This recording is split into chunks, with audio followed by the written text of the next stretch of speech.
नमस्कार, the dirty politics में एक बार फिर से आपका स्वागत है। आज हम बात कर रहे हैं एक ऐसे शख्स की जो शख्स क्षेत्र की राजनीति में किसी परिचय का मोहताज नहीं, जिन्हें इनके चाहने वाले प्यार से राजन अप्पा भी कहते हैं, जो नगर सेवक रह चुके हैं और 2014 में भारतीय जनता पार्टी की तरफ से विधानसभा का चुनाव लड़ चुके हैं। बेशक इनकी हार हुई, किंतु अभी तक इनकी लोकप्रियता में कोई कमी नहीं आने पाई है। हालांकि इन्होंने दलगत राजनीति से ऊपर उठकर आम जनता के बीच में अपनी जो पहचान बनाई है वह हर किसी के बस की बात नहीं। आज हम विभिन्न मुद्दों पर उनसे चर्चा करेंगे, लेकिन चर्चा करने से पहले राजन नाइक आखिर हैं कौन, ये हम आपको बताते हैं। नाम राजन बालकृष्ण नाइक। 1963 में जन्मे राजन नाइक ने 1985 में बीकॉम की डिग्री हासिल की। वहीं 1980 से ही नाइक संघ से जुड़े हुए थे। साथ ही वे व्यावसायिक रूप में ट्रांसपोर्ट व बिल्डिंग कंस्ट्रक्शन का भी काम कर रहे थे। नाइक 1980 में अखिल भारतीय विद्यार्थी परिषद के सदस्य बने और उसके बाद वे राजनीति में आगे ही बढ़ते चले गए। 1987 से 1989 तक वे स्थायी समिति अध्यक्ष रहे। वहीं 1989 से 1994 तक भाजपा युवा मोर्चा वसई तालुका के चिटनीस पद पर रहे। 1994 से 96 तक भाजपा युवा मोर्चा वसई तालुका अध्यक्ष रहे। वहीं 1996 से 99 तक भाजपा उपाध्यक्ष नालासोपारा शहर मंडल पद पर रहे। 1999 से 2004 भाजपा चिटनीस नालासोपारा शहर मंडल। वहीं 2004 से 2007 भाजपा अध्यक्ष नालासोपारा शहर मंडल पर रहे। 2007 से 2009 भाजपा चिटनीस ठाणे ग्रामीण जिला एवं 2009 से 2016 भाजपा चिटनीस ठाणे ग्रामीण जिला। वहीं 2016 से 2019 भाजपा चिटनीस वसई विरार शहर जिला पद पर रहे। सन 2014 में भाईंदर जिला निवडणूक अधिकारी के पद पर रहे। सन 2013 में डहाणू नगर पालिका चुनाव की जवाबदारी उन्हें मिली। वहीं सन 1991, 96, 98, 99 व 2004 तक वे उत्तर मुंबई लोकसभा मतदार संघ वसई तालुका चुनाव सह प्रमुख। सन 2009 व 2014 व 2018 उपचुनाव पालघर लोकसभा मतदार संघ चुनाव सह प्रमुख रहे। 2005 से 2015 तक वसई विरार शहर महानगर पालिका के नगर सेवक व गट नेता के पद पर रह चुके हैं। आपने देखा कि राजन नाइक कौन है। जनमानस के हृदय में बसने वाले जमीनी स्तर का एक ऐसा नेता जिसने दलगत राजनीति की भावना से उठकर लोगों के लिए काफी काम किए हैं। आज उनसे हम विभिन्न प्रकार के राजनीतिक विषय पर चर्चा करेंगे। नाइक साहब नमस्कार। नमस्कार। नाइक साहब, सबसे पहले आप ये बताइए कि अभी हाल ही में आपको जिलाध्यक्ष के पद पर नियुक्त किया गया है, किस किस तरह की आपको जिम्मेदारियां दी गई हैं? मुझे भारतीय जनता पार्टी वसई विरार शहर जो महानगर का क्षेत्र है और उसको सटा हुआ जो ग्रामीण क्षेत्र है उसका दायित्व दिया है। जिला अध्यक्ष के लिए दायित्व दिया गया है भारतीय जनता पार्टी प्रदेश महाराष्ट्र प्रदेश। सबसे पहले हम ये भी जानना चाहेंगे कि आखिर आपको राजनीति में आने की प्रेरणा कहां से मिली? मैं संघ का स्वयंसेवक था। संघ का स्वयंसेवक था नहीं बोलते, संघ का स्वयंसेवक आज भी हूं। कॉलेज जीवन में मैं अखिल भारतीय विद्यार्थी परिषद का काम करता था और उसके बाद 1987 के बाद मैंने एक्चुअल पॉलिटिक्स में मैंने काम चालू किया।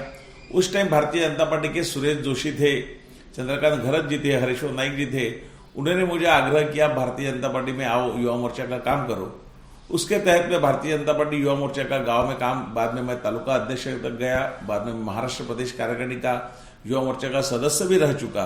बाद में भारतीय जनता पार्टी का बेसिक में मैंने तालुका कार्यकारिणी सदस्य, बाद में नालासोपारा शहर मंडल जो होता है उस तालुका स्तर उसको दिया जाता है, उसमें चिटनीस से लेके उपाध्यक्ष से लेके मंडल सर चिटनीस लेके मंडल के अध्यक्ष के रूप में भी मैंने काम किया। 2003 से 2006 तक नालासोपारा मंडल का मैं अध्यक्ष रह चुका हूं। उसमें जो चुनाव हुआ उस मेरे नेतृत्व में नालासोपारा नगर पालिका क्षेत्र का, उसमें अच्छा प्रदर्शन भारतीय जनता पार्टी ने किया। 4 नगर सेवक उस टाइम चुन के आए। 6 नगर सेवक मात्र 15, 20, 25 वोट से हारे। उसके बाद मैं ठाणे ग्रामीण जो जिला था उसका महामंत्री बन गया। उसके बाद वसई विरार जिला बनने के बाद मैं वसई विरार जिला का महामंत्री बन गया। उसके पश्चात आज जिला अध्यक्ष हूं। उसके बीच में मुंबई महानगर नियोजन समिति थी, मुंबई मेट्रोपॉलिटन रीजनल जो प्लानिंग कमेटी थी, उसका भी मेंबर मेरे को चुन के, जो नगर सेवक से चुन के आता है, जो ठाणे जिला उस टाइम का ठाणे जिला और मुंबई महानगर पालिका, उसमें जो कॉर्पोरेटर है वो उसको वोट देते, उसमें भी मैं चुन के आया था और मुंबई महानगर नियोजन समिति में मैं सदस्य बन गया था। वसई जनता सहकारी बैंक का मैं संचालक था, वाइस प्रेसिडेंट भी था, उपाध्यक्ष भी था। ऐसे अनेक काम। आज मैं सामवेदी ब्राह्मण समाज का भी अध्यक्ष हूं। इतने मेरे पास जवाबदारी है, इतना मैं लोगों से संपर्क में हूं। जब आपने राजनीति के क्षेत्र में कदम रखा तो किस किस तरह की चुनौतियां का आपका सामना करना पड़ा? उस टाइम जब भी मैं भारतीय जनता पार्टी का 1987 में ज्वाइन हुआ, भारतीय जनता पार्टी में सक्रिय काम करने लगा। उस टाइम 84 में जो लोकसभा के चुनाव हुए थे उसमें भारतीय जनता पार्टी की करारी हार हुई थी। सिर्फ 2 सीट पूरे देश में आए थे और यहां भी भारतीय जनता पार्टी का न सांसद था न विधायक था, लेकिन उस टाइम हमने काम चालू किया और 89 में जो रामनाईक जी के नेतृत्व में यहाँ रामनाईक जी सांसद के रूप में यहां से चुन के आए। उसके बाद भारतीय जनता पार्टी का अच्छा काम इधर बढ़ने लगा और उसके बाद उनका मार्गदर्शन लेते हुए हमने काम में आगे से बढ़ना चालू किया। अभी लगभग 2 सालों के अंदर भारतीय जनता पार्टी के हाथ से कई राज्यों की कमान निकल चुकी है और कई जगह देखा जा रहा है भारतीय जनता पार्टी का ग्राफ भी काफी हद तक सिमट के रह गया है। अब जब आपको जिलाध्यक्ष के पद पर नियुक्त किया गया है, तब इस क्षेत्र में अंतर कलह से जूझ रही भारतीय जनता पार्टी के लिए आपकी क्या जिम्मेदारियां बनती है? ये बात सरासर झूठ है कि भारतीय जनता पार्टी का ग्राफ कम होते जा रहा है। 1 साल के पहले, जो अभी 1 साल होने को भी बाकी है, 10 महीने के पहले जो लोकसभा का चुनाव हुआ उसमें 303 सीट भारतीय जनता पार्टी के अपने बलबूते पे चुन के आई है। जो जहां एक हमारा मध्य प्रदेश में हमारी सरकार गई, राजस्थान में सरकार गई, लेकिन वहां भी भारतीय जनता पार्टी का वोटों का परसेंटेज अच्छा रहा है। मध्य प्रदेश में तो 2-3 सीट हमको कम पड़ गई। हाल ही में जो महाराष्ट्र में अक्टूबर में चुनाव हो गए, वहां भारतीय जनता पार्टी अकेले भारतीय जनता पार्टी के 105 सांसद, 105 विधायक चुन के आए हैं। उसमें अगर जो 162 उम्मीदवार खड़ा करके 105 उम्मीदवार अगर जीत के आए थे तो उसका जो रेशियो है तो अबाउ 65-70 के उसका रेशियो है और भारतीय जनता पार्टी के वोटर परसेंटेज भी उसमें बहुत बड़ा है। आप अगर वसई तालुका, इस तालुका का देखेंगे तो हाल ही में 2 महीने के पहले यहाँ की जिला परिषद पंचायत समिति की चुनाव हो गए। उसमें जिला परिषद का पहले बार भारतीय जनता पार्टी का प्रतिनिधित्व यहाँ से वसई तालुका से हुआ है और पंचायत समिति में 2 सदस्य हमारे चुन के आए और आज पंचायत समिति में उपसभापति भारतीय जनता पार्टी का ही है, वसई पंचायत समिति में है। इसलिए भारतीय जनता पार्टी की ताकत वैसे में बढ़ गई है। आपने जो और एक सवाल किया कि अंतरकलह से, मैं नहीं मानता हूं कि भारतीय जनता पार्टी में अंतरकलह है। जरूर हर एक की इच्छा होती है कि हमें पद मिलना चाहिए और इच्छा स्वाभाविक है, हर आदमी काम करता है। राजनीति में अगर कोई काम करते हैं तो उसकी इच्छा होना स्वाभाविक है कि पार्टी का प्रमुख पद, संगठन का प्रमुख पद या जनप्रतिनिधि करके हमको खड़ा रहने का है, चुन के आने का, चुनने के बाद हमको और पद मिलने का, यह ख्वाहिश होना ही मांगता है, ख्वाब होना ही मांगता है, तो ही अच्छा पॉलिटिक्स चलेगा। लेकिन एक बार पद का निर्माण होने के बाद, पद का निर्णय होने के बाद सभी को साथ में लेके चलना, कोई गुट नहीं रखना। भारतीय जनता पार्टी जिंदाबाद, किसी व्यक्ति जिंदाबाद नहीं, भारतीय जनता पार्टी जिंदाबाद। ऐसा काम मैं करता आया हूं आज तक और पूरे कार्यकर्ता का उसके लिए मेरे को पूरा सहयोग इसके काम के लिए रहेगा।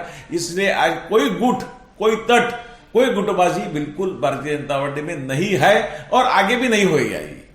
अभी हाल ही में आपको जो जिलाध्यक्ष का पद पर नियुक्त किया गया है, उससे पहले स्थानीय भारतीय जनता पार्टी कुछ कार्यकर्ताओं ने खुलकर आपका विरोध किया था। अब जब आप इस पद पर नियुक्त हो गए हो, तब आपका उन विरोध करने वाले भारतीय जनता पार्टी के कार्यकर्ताओं के प्रति क्या रवैया रहेगा? मुझे किसी कार्यकर्ता ने विरोध नहीं किया। उनको इच्छा जताना अध्यक्ष पद के लिए ये मेरा विरोध है ऐसा मैं नहीं मानता हूं। मैंने आपको पहले ही बताया कि हर एक कार्यकर्ता की इच्छा होना मांगता है कि यह पद को मैं ज्यादा काम करूंगा, ज्यादा इंसाफ दूंगा। लेकिन अगर पद की नियुक्त होने के बाद सभी भारतीय जनता पार्टी के कार्यकर्ता है, सभी एक ही परिवार के कार्यकर्ता है, हर एक के क्षमता के अनुसार उनको पार्टी का कार्यकर्ता के रूप में पदाधिकारी के रूप में दायित्व दिया जाएगा। किसी के लिए भेदभाव बिल्कुल नहीं किया जाएगा। आगामी वसई विरार शहर महानगर पालिका के चुनाव में आपके नेतृत्व में भारतीय जनता पार्टी किन मुद्दों पर चुनाव लड़ने जा रही है? भारतीय जनता पार्टी का एक सेंटर से लेके यहां लास्ट तक विकास का मुद्दा रहेगा। हम लोग विकास के मुद्दे पे लड़ेंगे।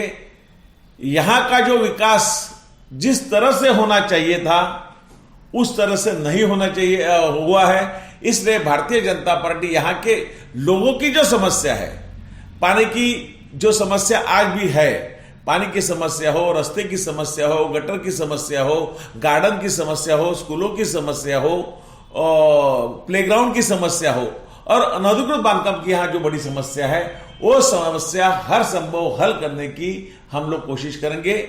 और ये महापालिका में भारतीय जनता पार्टी आज एकमात्र नगर सेवक महापालिका में है।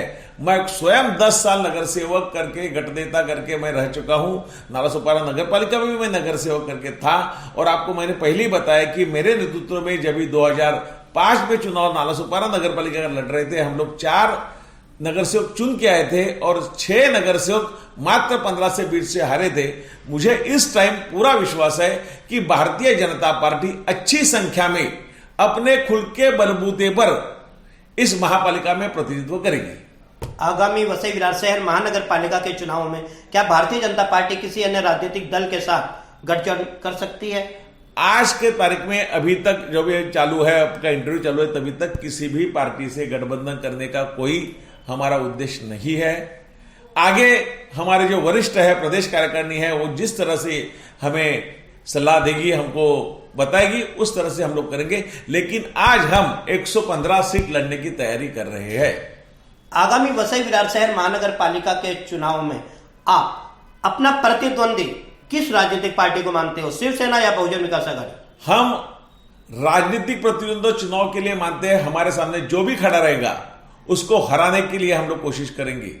हम लोग जीतने के लिए कोशिश करेंगे, उनको हराने से बगैर। हम लोग हमारे पार्टी का कैंडिडेट जो कमल निशानी के ऊपर जो लड़ेगा उसको जीतने का हम लोग हर संभव कोशिश करेंगे। आगामी वसई विरार शहर महानगर पालिका के चुनाव के मद्देनजर क्या आपके नेतृत्व में संगठनात्मक ढांचे में भी कुछ परिवर्तन किया जाएगा? निश्चित रूप से संगठन का ढांचा अध्यक्ष जब भी बदलता है तभी संगठन का रिशफल होता है, संगठन का पुनर्निर्माण होता है, पुनर्गठन होता है। उस हिसाब से प्रदेश पदाधिकारियों से बात करके, प्रदेश अध्यक्ष से बात करके और हमारे चौहान साहब जो है हमारे पालक, उनसे भी बात करके, हमारे संगठन मंत्री सतीश जी धोन है, उनसे भी बात करके इस तरह सबको साथ, सबका विश्वास और सबका विकास करने के लिए हम लोग संगठनात्मक उसी हिसाब से हम लोग संगठन का निर्माण करेंगे। आपने देखा कि तमाम तरह की बातें हुई। इन बातों में राजन नायक ने स्पष्ट तौर पर कहा कि आगामी चुनाव से पहले क्षेत्रीय तौर पर जितनी अंतर्कलह पार्टी में चल रही उसे समाप्त किया जाएगा और आगामी वसई विरार शहर महानगर पालिका के चुनाव में पार्टी बेहतर प्रदर्शन कर ज्यादा से ज्यादा सीट जीतने की कोशिश करेंगे। आज के लिए नायक साहब इतना ही, धन्यवाद। इसके अलावा हम आपको बताना चाहते हैं कि वसई विरार शहर महानगर पालिका के चुनाव के मद्देनजर क्षेत्रीय राजनीतिक व्यवस्था के हर पहलू से हम लगातार आपको यूं ही अवगत करवाते रहेंगे। हर उस शख्स और शख्सियत से हम आपको मुलाकात कराएंगे, उसके जीवन संघर्ष यात्रा के बारे में आपको बताएंगे, उसकी राजनीतिक महत्वाकांक्षा के विषय में बताएंगे जो क्षेत्रीय राजनीतिक व्यवस्था और चुनाव को पूरी तरह से प्रभावित कर सके। देखते रहिए द डर्टी पॉलिटिक्स।